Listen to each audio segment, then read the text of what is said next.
Hello friends, இந்த வீடியோவில் floating point constants பற்றி தான் நம்ம பார்க்க போகிறோம். ஸோ அந்த டாபிக் பற்றி பார்க்கலாம் வாங்க.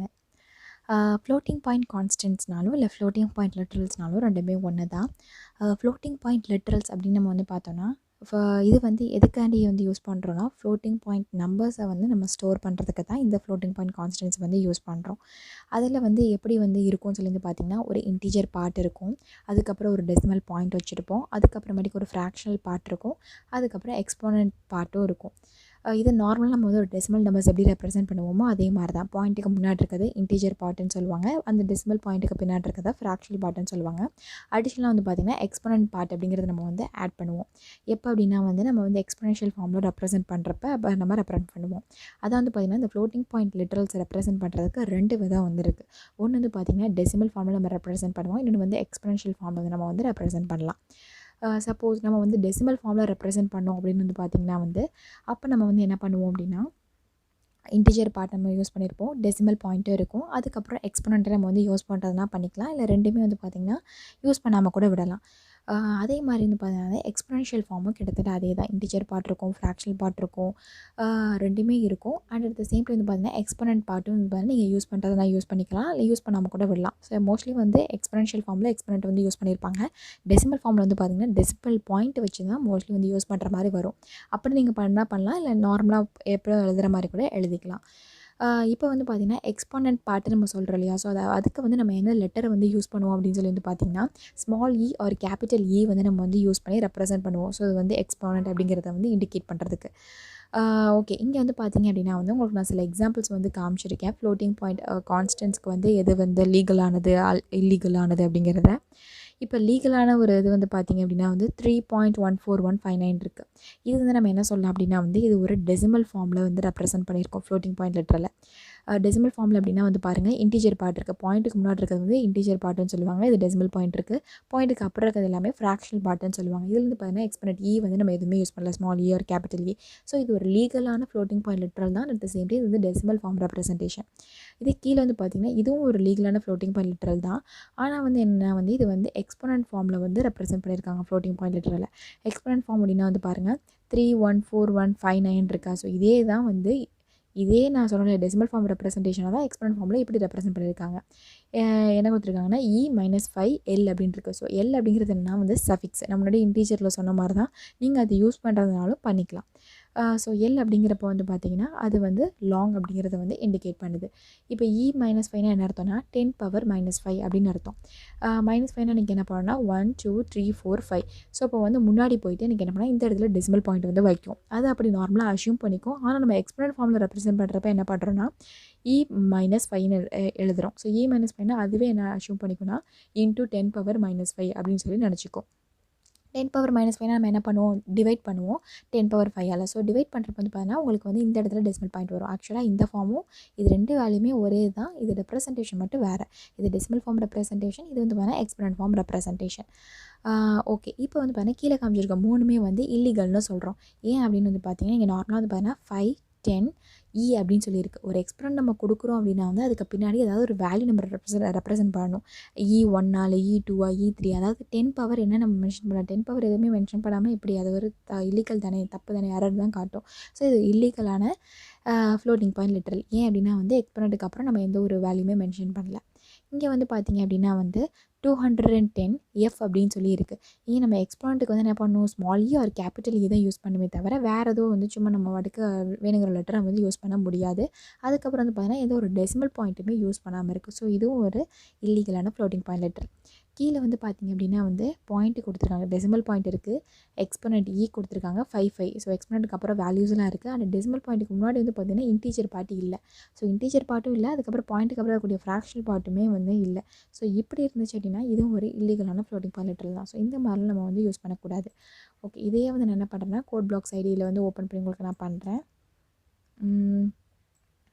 இப்போ ஃப்ளோட்டிங் பாயிண்ட் லிட்ரல்ஸ்க்கு நான் என்ன பண்ண போகிறேன் அப்படின்னா இது ஒரு கான்ஸ்டன்ட் தானே, அதனால் என்ன பண்ணுறேன்னா கான்ஸ்ட் அப்படிங்கிற கீவேர்டு யூஸ் பண்ணிக்கிட்டு இது ஃப்ளோட்டிங் பாயிண்ட் நம்பரை ஸ்டோர் பண்ணுறதுனால ஃப்ளோட் அப்படிங்கிற அந்த டேட்டா டைப்பை நான் மென்ஷன் பண்ணிக்கிறேன். அது எனக்கு என்ன பண்ண போகுதுன்னா ஒரு வேல்யூ ஸ்டோர் பண்ணுது. ஸோ அந்த வேரியபிளுக்கு நான் நம் அப்படின்னு சொல்லிட்டு ஒரு நேம் கொடுத்துருக்கேன்.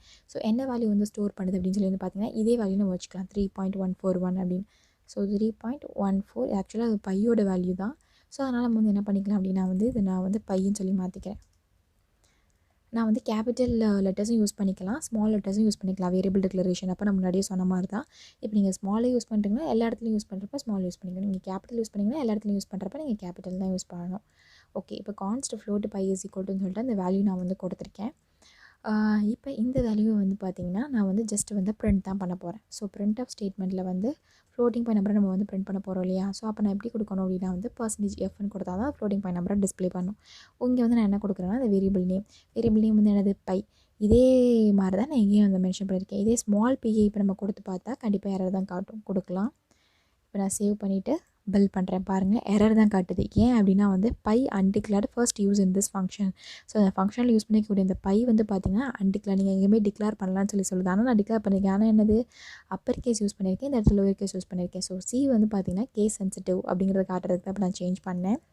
ஓகே, இப்போ நான் என்ன பண்ணுறேன்னா திருப்பி வந்து அதே கேஸ் யூஸ் பண்ணி நான் வந்து போட்டிருக்கேன். இப்போ வந்து பார்த்தீங்கன்னா இது ஒரு எரருமே காட்டல. ஓகே, இப்போ ரன் பண்ணி பார்த்தேன்னா எனக்கு அந்த வேல்யூ வந்து பிரிண்ட் பண்ணுது 3.14159 அப்படின்னு சொல்லிட்டு. ஓகே, இப்போ நான் இதே வந்து என்ன பண்ணுறேன் அப்படின்னா வந்து எக்ஸ்போனன்ட் ஃபார்ம்லேயே நான் வந்து யூஸ் பண்ணிக்கலாம். இங்கே ஒரு பண்ணியிருக்காங்க இல்லையா? ஸோ E-5L அப்படின்னு சொல்லிட்டு. ஸோ அதே நான் யூஸ் பண்ணிக்கிறேன். இந்த இடத்துல என்ன பண்ணுறேன்னா டெசிமல் ஃபார்மை வந்து எடுத்துகிட்டு இந்த இடத்துல வந்து அவங்க கேபிட்டல் யூஸ் பண்ணால் நான் ஸ்மால் யூஸ் பண்ணி என்ன பண்ணுறேன்னா E⁻−5 அப்படின்னு சொல்லி நான் கொடுத்துட்டு இப்போ நான் சேவ் பண்ணி பில் பண்ணுறப்ப பார்த்தீங்கன்னா எந்த எரர் வார்னிங்ஸும் இல்லை. ஓகே, இப்போ ரன் பண்ணுறப்ப வந்து பார்த்திங்கன்னா எனக்கு வந்து பார்த்தீங்கன்னா அதே வேல்யூஸ் தான் வருது. ஸோ முன்னாடி நான் டெசிமல் ஃபார்ம் ரெப்ரசன்டேஷன் பண்ணப்போவும் எனக்கு கம்பைலர் அதே வேல்யூ தான் எடுத்துக்கிச்சு. இப்போ நான் எக்ஸ்போனன்ட் ஃபார்மில் ரெப்ரசென்ட் பண்ணுறப்போ வந்து பார்த்திங்கன்னா கம்பைலர் அதே ஃபார்மேட்டில் தான் வந்து எடுத்துக்குது. இது வந்து நம்ம கொடுக்குற ரெப்ரசன்டேஷன் தான். ஒரு ஃப்ளோட்டிங் பாயிண்ட் கான்ஸ்டண்ட்டை நீங்கள் வந்து இப்படியும் மென்ஷன் பண்ணிக்கலாம், இல்லை டெசிமல் ஃபார்ம்லேயே ரெப்ரசென்ட் பண்ணிக்கலாம். இப்போ நான் இல்லீகலாக ஒன்று கொடுக்குறேன் பாருங்கள். இது எதுவுமே கொடுக்காம வெறும் ஈயோட நான் நிப்பாட்டிட்டேன். இப்போ வந்து கொடுத்து நான் பில் பண்ணுறேன் பாருங்கள். இப்போ ஈக்கு அப்புறம் வந்து பார்த்திங்கன்னா எக்ஸ்போனன்ட் ஹேஸ் நோ டிஜிட்ஸ். எக்ஸ்போனன்ட்க்கு அப்புறம் வந்து பார்த்தீங்கன்னா எந்த ஒரு டிஜிட்டுமே கொடுக்கல. அப்போ அது வந்து கண்டிப்பாக எரர் தான் காட்டும். ஸோ E⁻1 இல்லை E⁻2 E⁻3 அந்த மாதிரி ஏதாவது ஒரு வேல்யூவாவது கொடுக்கணும். வேல்யூ கொடுக்கலன்னா அது எப்படி வந்து எவாலுவேட் பண்ணும்? இப்போ வந்து பார்த்தீங்கன்னா எந்த எரர்ஸும் வார்னிங்ஸும் இல்லை. ஸோ இது ஒரு இல்லீகல். நம்ம வந்து எக்ஸ்போனன்ட்க்கு அப்புறம் வேல்யூ கொடுக்கல அப்படின்னா. நெக்ஸ்ட் வந்து பார்த்திங்கன்னா என்ன இருக்குன்னா இப்போ நான் அப்படிங்கிற அந்த எக்ஸ்போனன்ட் யூஸ் பண்ணாமல் வேறு ஏதாவது ஒரு லெட்டர் யூஸ் பண்ணாலும் நமக்கு வந்து எரர் தான் காட்டும். இப்போ E3 கொடுத்துருந்தேன் இல்லையா? அதை நான் என்ன பண்ணுறேன்னா F3 அப்படின்னு சொல்லி நான் வந்து இப்போ மாற்றுறேன். ஸோ F3 மாற்றுறப்ப வந்து பில் பண்ணுறப்ப வந்து பார்த்திங்கன்னா invalid suffix F3 on integer constant வருது. ஸோ அந்த மாதிரி நீங்கள் என்ன பண்ண முடியாது அப்படின்னா F அப்படிங்கிறத நீங்கள் வந்து யூஸ் பண்ண முடியாது. இந்த லெட்டர்னா ஈனா நீங்கள் ஈ தான் வந்து யூஸ் பண்ண முடியும். இப்போ நான் ஈன்னு சொல்லி சேஞ்ச் பண்ணிட்டு பில் பண்ணுறேன். பாருங்கள், எந்த எரர்ஸும் வார்னிங்ஸுமே கிடையாது. ஓகே, நெக்ஸ்ட் வந்து பார்த்திங்கன்னா இப்போ இன்டீஜர் பார்ட்டோ இல்லை ஃப்ராக்ஷனல் பார்ட்டோ மிஸ் ஆகுது. இப்போ ஈக்கு முன்னாடி இருக்கக்கூடிய எல்லா பார்ட்டையும் நான் வந்து ரிமூவ் பண்ணிவிட்டு வெறும் E3 மட்டும் வச்சுருக்கேன். இப்போ நான் பில் பண்ணுறப்ப வந்து பார்த்தீங்கன்னா எரர் தான் காட்டுது. ஏன்னா வந்து அன்டிக்ளேர்டு E3ங்கிறது நீங்கள் அன்டிக்ளேர்டுன்னு ஏதோ ஒரு ஸ்ட்ரிங் மாதிரி அதை நினச்சிட்டு வந்து எரர் வந்து காட்டுது. ஸோ இது வந்து தப்பு. முன்னாடி நம்ம வந்து என்ன பண்ணணும் அப்படின்னா வந்து ரெப்ரசன்ட் பண்ணணும். ஏன்னா இன்டீஜர் பார்ட் இப்போ ஃப்ராக்ஷனல் பார்ட் அப்படிங்கிறது. இப்போ நான் என்ன டெசிமல் பாயிண்ட் வச்சு நான் உங்களுக்கு பண்ணுறேன். மறுபடியும் நான் வந்து பில் பண்ணுறேன். பாருங்கள், expected expression before dot token அப்படின்ட்டு இருக்குது. ஸோ வந்து இந்த டெசிமல் பாயிண்ட்டுங்கிறது ஒரு டோக்கன் தான். அதுக்கு முன்னாடி வந்து பார்த்தீங்கன்னா நீங்கள் ஏதாவது எக்ஸ்பிரஷன் கொடுக்கணும், இல்லை அதுக்கு பின்னாடி ஏதாவது எக்ஸ்பிரஷன் கொடுக்கணும்னு சொல்லுது. ஸோ நான் என்ன பண்ணுறேன்னா 5 அப்படின்னு சொல்லிட்டு நான் வந்து கொடுத்து பில் பண்ணுறப்ப பார்த்தீங்கன்னா இப்போ எனக்கு எந்த எரரும் கிடையாது. ஸோ 5 பாயிண்ட் என்ன பண்ணால் E3ன்னு என்னது இன்ட்டு 10⁻3 அப்படின்னு சொல்லி அதை வந்து எடுத்துக்கும். ஸோ இன்னும் 10⁻3னா இப்போ என்ன பண்ணுதுன்னா வந்து 5000.000 அப்படின்னு சொல்லி போகுது. ஸோ இப்படி தான் வந்து பார்த்திங்க அப்படின்னா வந்து உங்களுக்கு வந்து எதெல்லாம் வந்து லீகலான ஃப்ளோட்டிங் பாயிண்ட் கான்ஸ்டன்ட்ஸ், இல்லீகலான ஃப்ளோட்டிங் பாயிண்ட் கான்ஸ்டன்ட் உங்களுக்கு புரிய வரும். ஸோ ஃப்ளோட்டிங் பாயிண்ட் லெட்டருக்கு நீங்கள் 2 விதமாக வந்து ரெப்ரசென்ட் பண்ண முடியும். ஒன்று வந்து பார்த்திங்கன்னா டெசிமல் ஃபார்ம், இன்னொன்று வந்து எக்ஸ்போனன்ட் ஃபார்ம். அதே மாதிரி நீங்கள் வந்து எக்ஸ்போனன்ட் யூஸ் பண்ணுறப்ப அந்த சிம்பிளுக்கு அதுக்கப்புறமாட்டிக்கு ஒரு வேல்யூஸ் கண்டிப்பாக மென்ஷன் பண்ணியிருக்கணும். அது நீங்கள் மிஸ் பண்ணாலும் உங்களுக்கு எரர் தான் காட்டும். அதே மாதிரி பாயிண்ட்டுக்கு முன்னாடி இன்டீஜர் பார்ட்டையோ இல்லை ஃப்ராக்ஷனல் பார்ட் எதையுமே மிஸ் பண்ணக்கூடாது. கரெக்டாக நீங்கள் கொடுக்கணும். இந்த பாயிண்ட்ஸ் எல்லாத்தையும் நீங்கள் வந்து ஞாபகமாக வச்சுக்கோங்க. ஓகே ஃப்ரெண்ட்ஸ், நெக்ஸ்ட் வீடியோவில் வந்து பார்த்திங்கன்னா கேரக்டர் கான்ஸ்டன்ட்ஸ் பற்றி தான் உங்களுக்கு சொல்லித்தர போகிறேன். ஸோ நீங்கள் அந்த வீடியோ பார்க்குறதுக்கு முன்னாடி நம்ம சேனல் இது வரைக்கும் சப்ஸ்கிரைப் பண்ணாதவங்க கீழே சப்ஸ்கிரைப் பட்டன் இருக்கும், அதை மறக்காமல் கிளிக் பண்ணுங்கள்.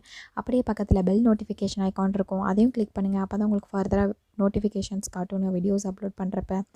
நம்ம EduTut சேனல் உள்ள வீடியோஸ் எல்லாம் உங்களுக்கு யூஸ்ஃபுல்லாக இருந்துச்சுன்னா உங்கள் ஃப்ரெண்ட்ஸ்க்கும் ஷேர் பண்ணி சப்போர்ட் பண்ணுங்கள் ஃப்ரெண்ட்ஸ்.